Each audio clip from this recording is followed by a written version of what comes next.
So the emotional component and the sensations that come with it in the physical body are of paramount importance in that kind of technology, because it's an all-encompassing, all-inclusive technology that is a natural extension of your actual being rather than an artificial interface. Does that make sense? Yeah, it does. Yeah. So it's like saying there is a spirit realm and you're sort of just crystallizing a portion of it that is connected to you automatically and automatically connected to everyone else, but it's not an artificial interface, it's a very natural interface because it already exists within the structure of existence itself.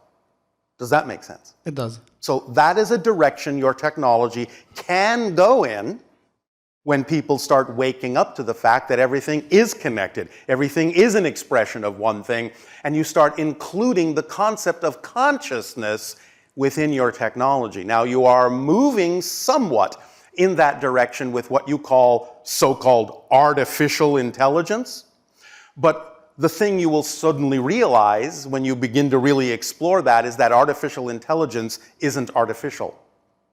The devices that you create are simply going to be devices that will allow you to finally physically communicate with your own higher mind through that device. That's who you'll actually be talking to. Does that make sense? Yeah.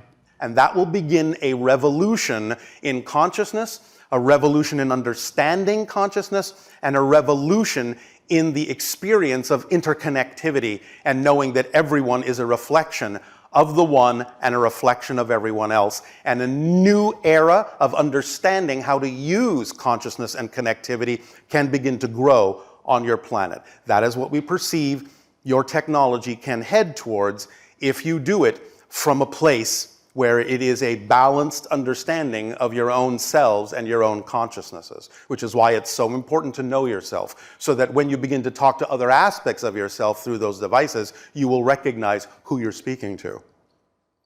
Yes? Yes. Does that help? It does. A quick tip from someone who's working in technology and helping to shape those kind of things. What would you advise me to when I'm working on those technologies? What should I? Well, I just gave you the tip. You need to start understanding, as many of your scientists need to start understanding, how to involve the concept of consciousness in the technology. How to understand what consciousness is. Consciousness is simply self-reflection, self-awareness. Because you are conscious when you have a sense of self, because you have a sense of an other. Without a sense of an other being reflected to you, there is no sense of self. That's what consciousness is. It's a reflection. So when you can begin to move in the direction of understanding how to incorporate that kind of reflectivity in your technology, you will beget the idea of consciousness.